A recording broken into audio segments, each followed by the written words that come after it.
Good evening, ladies and gentlemen. Welcome to this regular Temple City Council meeting for Thursday, November the 1st. If you'll please rise, Judge Kathleen Barina will lead us in our invocation, and Miss Betty Decker will lead us in the Pledge of Allegiance. Judge? You're just going to lead us in the invocation? Yes. Okay. Can you? Prayer? The prayer. Yes. Lord, our Savior, we thank you for such beautiful weather, for the opportunity to come together as a community. Please guide our decisions and with your grace, and we thank you for just all of your blessings. Amen. Ms. Decker? I pledge allegiance to the flag of the United States of America and to the republic for which it stands, one nation, under God, indivisible, with liberty and justice for all.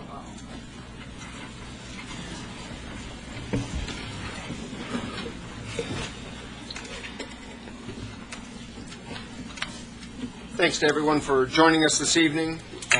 We have a couple of proclamations to do to start our meeting this evening, and if I could ask Judge Barina and staff to come forward, and we have a proclamation in recognition of Municipal Courts Week coming up next week. Great. I will do the readings, and then you guys. Tiffany Howard joined us today. She's the city's prosecutor. Okay. And we have Deputy Clerk Mary Thomas and Deputy Francis on the front. And Sean Holton is our IT workforce. Okay. All right. Well, it's great to have all of you with us, and I offer this proclamation from the Office of the Mayor. Whereas more people, citizens and non-citizens alike, come in personal contact with Texas municipal courts than all other Texas courts combined. Whereas the public's impression of the entire judicial system is largely dependent upon the public's experience in municipal courts. Whereas the Temple Municipal Court serves as a critical and pivotal role for the adjudication of fine-only state offenses and local ordinances that protect the peace and dignity of the community. The Temple Municipal Judge and the court support personnel consistently uphold rigorous standards of professionalism while working diligently and efficiently to secure the fair administration of justice. Whereas municipal judges and court support personnel have pledged to be ever mindful of their neutrality and impartiality, rendering equal service to all, and conform to the standards set by the canons of judicial conduct. And whereas municipal judges, clerks, court administrators, bailiffs, and warrant officers continually strive to improve the administration of justice through the participation in judicial education programs, seminars, workshops, and the annual meetings of their state and local professional organizations. And now therefore I, William A. Jones III, Mayor of the City of Temple, Texas, do hereby proclaim November 5th through 9th of 2007 as Municipal Courts Week in the City of Temple, Texas. And I urge all citizens to recognize the accomplishments of the Temple Municipal Court and all Texas municipal courts, and to salute their critical role in preserving public safety, protecting the quality of life in Texas communities, and deterring future criminal behavior. In testimony whereof I witness my hand and the seal of the City of Temple, Texas, on this first day of November of 2007. And Judge, let me present this proclamation to you. I'll present it to you then. All right, thank you. Thank you. With our appreciation for all you do for our community through the municipal courts. Thank you. Thank you very much. Judge, thank you. The court administrator could not be here today, but on her behalf, I thank you for this proclamation. Great, thank you. Thank you.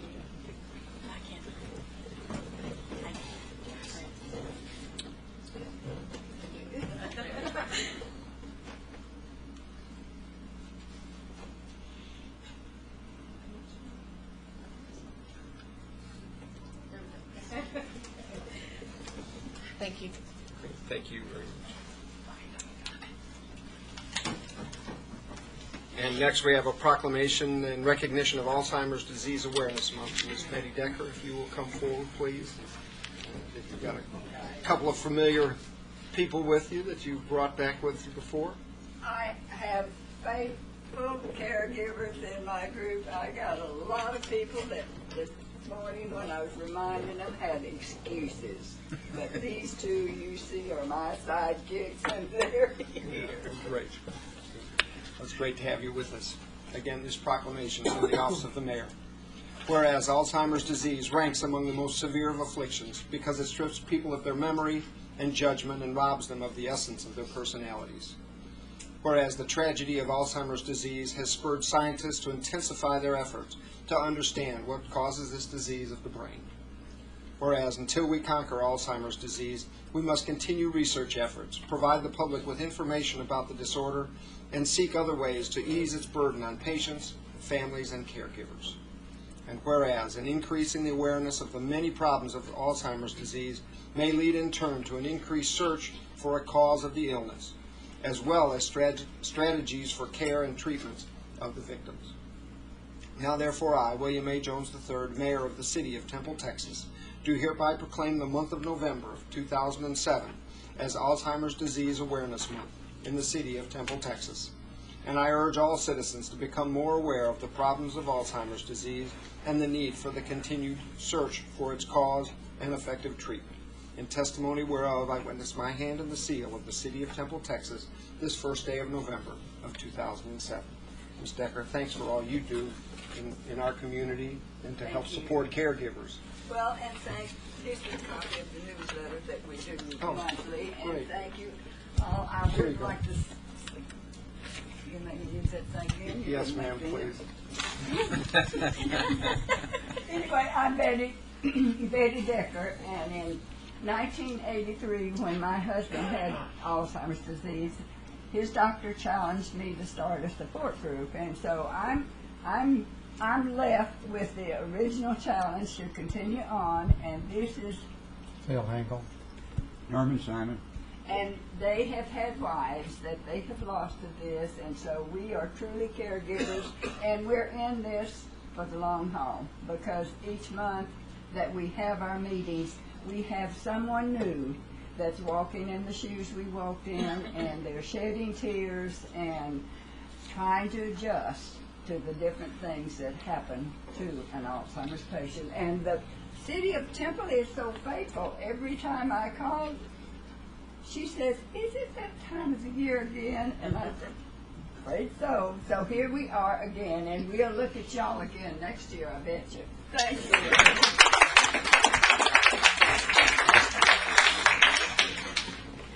Thank you, Mrs. Decker. Uh-huh.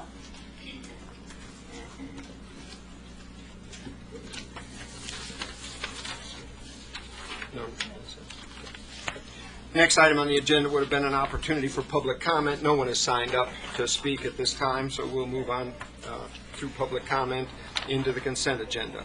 All items listed under this section, consent agenda, are considered to be routine by the City Council and may be enacted by one motion. If the discussion is desired by a council member, any item may be removed from the consent agenda at the request of a council member, and it will be considered separately. And tonight's agenda is item 4A through G is consent. Council, are there any items that you wish to be removed for individual consideration? If not, I'll entertain a motion for the consent agenda, item 4A through G. Motion to approve? Second. Motion and a second to approve items 4A through G on consent. If there's no further discussion, Madam Secretary. Aye. Mayor Pro Tem Tyler? Aye. Councilmember Luna? Aye. Councilmember Schneider? Aye. Mayor Jones? Aye. On to the regular agenda. Item 5 has been removed from the agenda. No actions required. The applicant has complied with the requirements of that plat, and the final plat has been issued, and there is no need for action by the Temple City Council. So we move on to item 6, which is to consider adopting a resolution appointing one regular member and 2 alternate members to the North Central Temple Neighborhood Code Enforcement Board. There are recommendations to appoint one regular member, Kay Guidilla, and alternate members would be June Johnson and Don Jackson. If there are no objections to those nominations, entertain a motion for the appointment of the one regular member and 2 alternates as indicated. Motion to approve. Second. Motion is second to approve Kay Guidilla as a regular member, June Johnson and Don Jackson as alternate members to the North Central Temple Neighborhood Code Enforcement Board. If there's no further discussion, Madam Secretary. Councilmember Jeter. Aye. Mayor Pro Tem Tyrot. Aye. Councilmember Luna. Aye. Councilmember Schneider. Aye. Mayor Jones. Aye. Item 7, consider adopting a resolution appointing one member to serve as the city's representative on the Board of Directors of the Tax Appraisal District of Bell County for a 2-year term beginning January 1st, 2008. And that item will be tabled until the next meeting. The individual who serves in that, we've been unable to contact him because of travels to see if he'd be willing to serve again, because that individual is eligible for reappointment. And so if there's no objection to that, we'll just leave that item until the next meeting. And we move on to item 8. Mayor, do you need a motion to table that? Yeah, we probably do. Thank you, Councilman Schneider. Motion to table item number 7. Motion is second to table item 7. There's no discussion. Madam Secretary. Councilmember Jeter. Aye. Mayor Pro Tem Tyrot. Aye. Councilmember Luna. Aye. Councilmember Schneider. Aye. Mayor Jones. Aye. Thank you for that. Next item on the agenda is item 8. There's 2 parts to this item, item 8A and 8B. Item 8A is to discuss the growth management study areas in the city's extraterritorial jurisdiction and consider adopting a resolution directing the city manager to prepare municipal service plans for areas to be considered as part of the city-initiated annexation.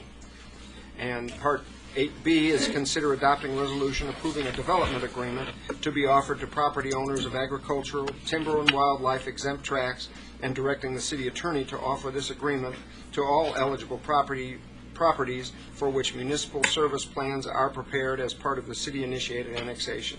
Mr. Graham, you want to start us off? Mr. Blackburn on item 8A. Yes, sir. Thank you, Mayor and Council. What we'd like to do is make some introductory comments relative to this item, and then I'll hand off to our city planner, Mr. Dolan, and then I think he's going to hand off to Mr. Graham to talk about item 8B, which is also related to this item. But let me begin by introducing and just reminding Council that I know you're aware of, but we have been engaged in some fairly extensive and intensive strategic planning and long-range planning efforts really over the past couple of years in particular. Your water and sewer master plan effort and the update of that, which is still underway but coming close to fruition or being able to present to you a final draft very soon. But about a meeting or 2 ago, we presented you with the latest draft of that. I gave you a project list schedule in terms of what we had anticipated in terms of projects associated with water and sewer utility extensions and projects, not just extensions, but projects for the existing system. That effort, your comprehensive master plan work, your comprehensive plan advisory committee, your citizen group that has been appointed to work on that element of your master planning, are just 2 examples, and there are multiple examples. Your fire master plan study that was presented to you just a meeting or so ago. All of those efforts are just indicators of the planning work that has really stepped up over the past 18 to 24 months. And the item that you have before you tonight is an extension in one sense, or another extension of those planning efforts. And what I'm bringing to you tonight is a recommendation that we begin to study 4 areas for potentially city-initiated annexation purposes. I'm going to let Mr. Dolan go over those 4 areas, but I did want to highlight for you, again, your overall strategic planning efforts and the fact that we take multiple factors into consideration whenever we are looking at this, or whenever I was studying this and working with staff on trying to identify and develop these areas, is something that I might want to bring for you for further study and further consideration. And there were 3 sort of general overtones that I would say are factors that I considered as I looked at multiple areas in multiple ways. But those 3 factors or criteria, one of them was the protection of our current what I would call current community assets, things like airports and highways. Those are community pieces of infrastructure that I think are very important both to the near-term, short-term, and long-term health and viability of our community. So that was a factor when we started looking at, in my mind, areas that we might want to consider for annexation purposes or for study purposes, was the community asset that is located in, around, or near that area. Another factor is the current and future land use and development that might be occurring in those areas or in and around those areas. Again, also very important, I think, as you consider or study areas potentially for annexation. And then finally, current and future municipal services, whatever level of service we're talking about, but most of the time that's utility services, but it can be other types of service also. But again, what kind of current level of services are we providing into that area or near that area, or what are our plans for providing those services in those areas? So those three factors were three that I looked at fairly closely as we studied really a range of opportunities out there for us, and honed in on these four areas that I would present to you tonight for your consideration. And we'll go over the process in a little bit more detail as we go forward, but I wanted to give this just an introductory statement along those lines, and then turn it over to Mr. Dolan and let him walk you through in a little bit more detail and identify those four areas for you. Thank you, Mr. Blackburn. Mr. Dolan? Mayor and council, the four areas are going to be described. You've got the larger maps on the PowerPoint slide, and they're all lettered A, B, C, D. This area A, as Mr. Blackburn described, is to review and see the idea of protecting assets that are going to be affecting the city of Temple, and also to be in an idea to hopefully enhance the development in the area. As you can see in this slide, the 2305 corridor is the one that we're looking to try to enhance. There's already the beginnings of some high-end residential development and also some commercial development, and you've been in discussions with some of the proposed users on the site to look at for even more higher-end residential development with condominium types of development. The other point of consideration, that when you look at the proposed comprehensive plan that the advisory committee is working on, some of the land use considerations are trying to enhance and also protect some of our natural resources. And with the development that may occur in this area adjacent to the lake, that was one issue that had been brought forward by the CPAC, or the Comprehensive Plan Advisory Committee. The other considerations would be for those extension for utilities that's also come out of the CPAC, and then also just for those plans for the periphery growth that we know will happen. The commission is very involved with, from the Planning and Zoning Commission, most of our activity is focused out there on the edges. There are some things that focus on the interior side of the city, but this is the almost 1 square mile area with the population and housing numbers there. I want to make sure that the council is aware, and also that the audience, those are 2000 census numbers. And so you'll see a plus or minus on a lot of the data that we have for it. So we know at a minimum that there's at least the 200 and some odd persons out there with the 92 plus dwellings. If there's any comments on this, I'll move on to B. B is that area that is between our extraterritorial jurisdiction and then also for where Morgan's Point ETJ is. And it's just basically filling in the gap there. Again, some of the considerations of the assets to protect, you've got the Farmer Market Road out there now. While it doesn't have much development going on it, the Comprehensive Plan Advisory Committee has already identified this area as the potential for a mixture of growth of both residential and somewhat of a institutional use for possibly educational uses to be in there. There is going to be a new water tower located in this area to serve the larger area of the community in this part of town. And again, you see some considerations with the Comprehensive Plan Advisory Committee through all of these areas, and this one would be looking at for the creation of some type of utility policy, also planning for the periphery growth, and then also planned open space for both residential, commercial, and institutional uses. If I move on to C, again, this is one that is another protection of an asset that was described for the airport, and along with that would be the two state highways for 317 and also State Highway 36 for its protection of the assets there. And then as you can see to the bottom left-hand corner of the slide of your maps, it essentially comes over towards the Lake Belton area, and then also would be one of those areas that we just looked at previously on B.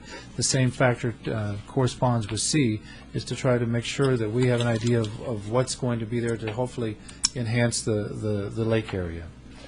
Some of the planned uses in here would also be looking at for some of the existing commercial and industrial uses that are out there to be more in scale, and also with proposed regulations for the airport. And so the height regulations for the building height regulations, and also those types of uses, and also things dealing with the perimeter contours for sound. If I can move on to D, and that's the final one, that's a little bit bigger of an area of the approximately 2.6 square miles adjacent to I-35. The key consideration here is to try to enhance an existing asset. The business park is to the south, and it's rapidly filling up with users. And this was an idea, again, identified both by the CPAC, looking at for growth management techniques, for the creation of utility policies, also for any type of interlocal cooperation to try to extend the business parks in this area, and also to be available to it. As you can see, along its kind of southern western border is the railroad, and that was another factor to try to take consideration in that. I'd be glad to answer any questions regarding the discussion for the growth management plans for these areas. And then also Mr. Graham is going to discuss in greater detail the process for the annexation process. Great. Thank you, Mr. Dolan. Council, are there any questions for Mr. Blackburn, Mr. Dolan, relative to the presentation on the specific areas for study? There being none, Mr. Graham, talk about the item B. Well, or any item other B, thing? to give you a little legal background Okay. in the Excellent. process that he's described. As Mr. Dolan and Mr. Blackburn just told you, the areas that we're looking at they all fall within an area of this body of law that deals with tracts, an annexation or study with fewer than 100 lots with a dwelling, one or more dwellings on them.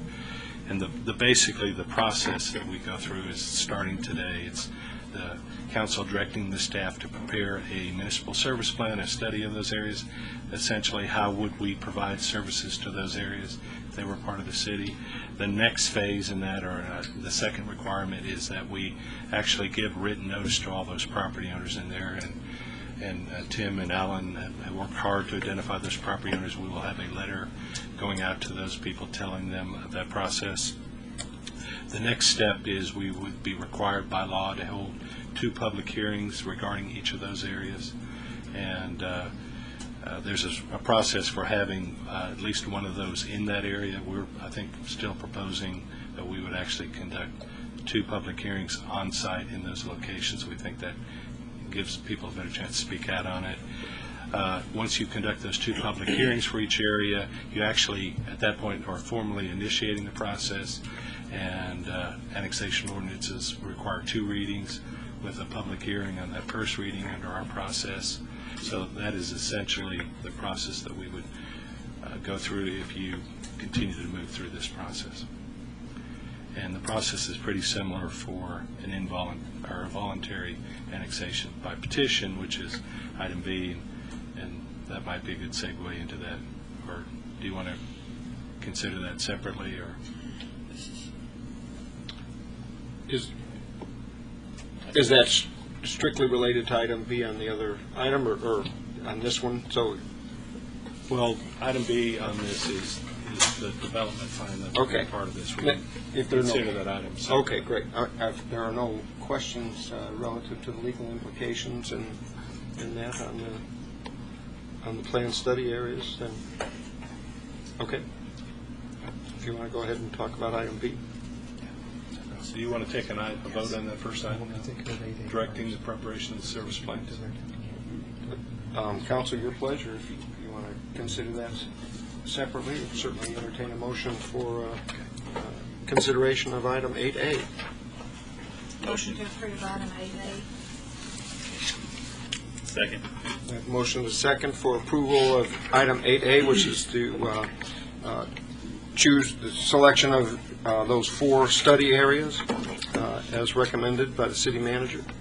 If there's no further discussion, Madam Secretary. Councilmember Jeter. Aye. Mayor Pro Tem Tyrell. Aye. Councilmember Luna. Aye. Councilmember Schneider. Aye. Mayor Jones. Aye. Item 8B, Mr. Grant. Thank you, Mayor and members of the council. One of the recent changes to the state law dealing with annexation requires that in areas that we do make a determination in areas that we're considering annexing of which property in those areas might be appraised for ad valorem property tax purposes as either agricultural, wildlife management, or timber management. And we are required to identify those tracts and to offer them a development agreement, which is essentially an agreement in lieu of annexation for a period of time, in return for a promise by the property owner to do certain things. And I've got a little PowerPoint, not too long, just kind of covering that. These are the 2 sections of state law that deal with that, and as I just said, prior to any city-initiated annexation, we must offer a development agreement to those owners of property in those areas that are appraised for tax purposes as ag, timber, or wildlife management. If the property owner accepts the agreement, the city is agreeing as part of that contract to continue the ETJ status of the property. That's the language they use in the statute, which is a way of saying not to annex for a period of whatever the term of the agreement is. If they reject that agreement, the city may proceed with annexation at that point. So,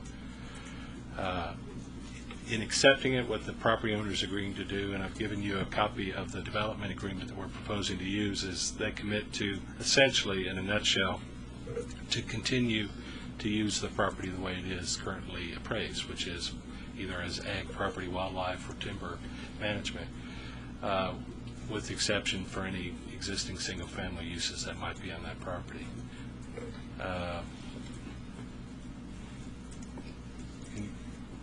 Go ahead. Each and every owner of that property must sign the agreement in order for the agreement to take effect. The owner has to acknowledge in the agreement that if they submit a plat or any other development document in violation of the agreement during the term of the agreement, that act of changing that use of property would constitute a request for voluntary annexation, because the city has essentially agreed not to annex during the period of it, and they're agreeing to keep it that way. Pursuant to Section 43035B1B, we're also authorized, and they contractually agree, that all of our normal regulations and development codes that don't interfere with that ag use or timber or wildlife management use would apply to that property. So while they're not coming into the city, they're not paying city taxes, and they're agreeing to maintain it that way, any other regulation, building permits, that kind of thing, they would be subject to those. And the term, the state law just says it can be up to 15 years. And, you have a draft of that agreement. It's spelled out in there. This item that we're asking you to approve is doing 2 things: directing us to follow state law, which is to offer this development agreement to all those property owners in those 4 areas that meet those qualifications, that it's ag, timber, or wildlife management. And we would propose to offer that and give them a specified period of time to respond.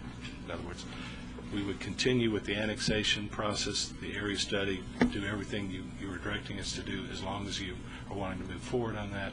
In the interim, we would offer this development agreement to them, would send it to them by certified letter, and give them 30 days to respond to that. If they accept it, those properties will be pulled out of the annexation. If they don't, we just proceed on those properties. And we need some indication from you about the term. The next item on the agenda is a request that we've received from 3 property owners for a voluntary annexation, and we've agreed with those property owners. They voluntarily came into the city, and they're agreeing to annex a portion of their property, or a portion of what they own in that area. And because it's voluntary, we've agreed that the remainder of their properties there, we would not annex for 15 years. And I guess my suggestion on this particular one is that we do have some kind of a distinction in this process when we offer these development agreements. If they will agree to voluntarily annex a portion of their property, and that's in our interest to do so, we would offer 15 years. If they're not, we would just offer a 12-year term. But certainly that term is subject to your discretion. The state law just says you can offer up to 15 years, but that would be my recommendation. 12 if it's strictly no voluntary annexation involved, say along a corridor or strategic area. If there is a voluntary element for a portion of their property, on the remainder, I would suggest we offer a full 15 years. And those by law are renewable, so whether you do 12 years or 15 years, at the end of that time, if the property owner is still interested in doing that, and the city, it's mutual, if we have to both want that, but those could be renewed, and those can be renewed for up to 45 years by law. I'll I've take got a your couple of questions. Sure.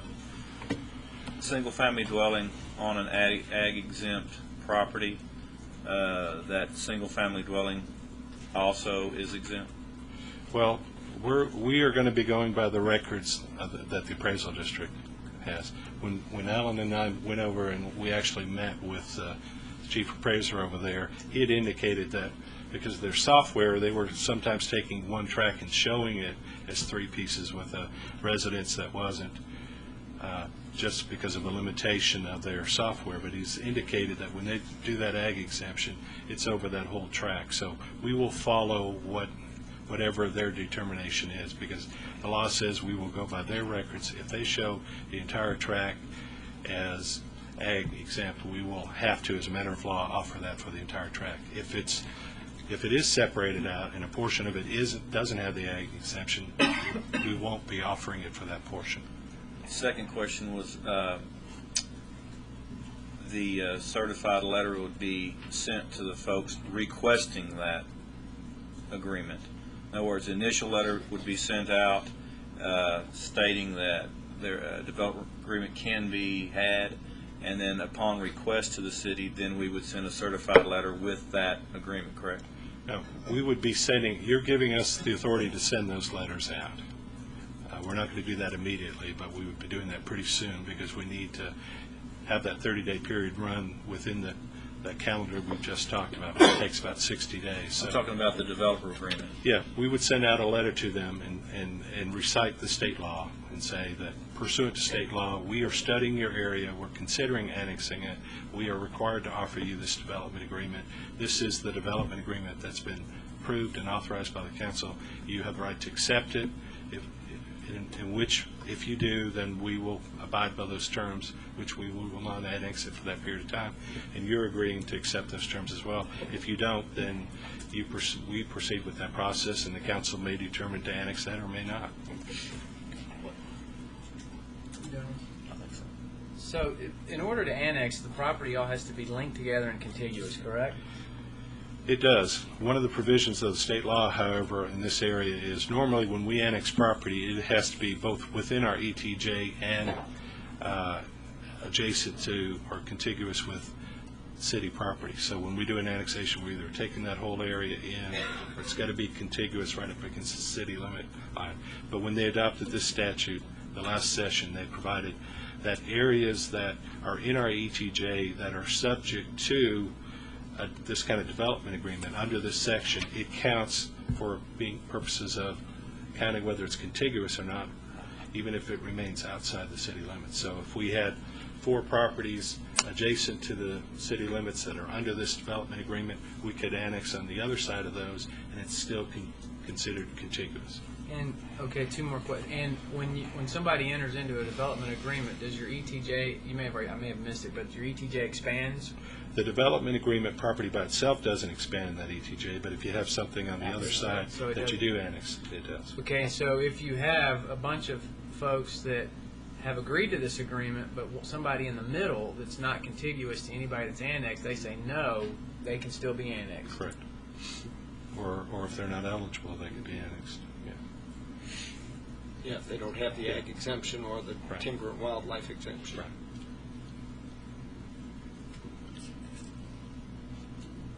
So we're asking for you, as part of this item, to adopt this as the city's development agreement. And I just need you to fill in the blank about the term.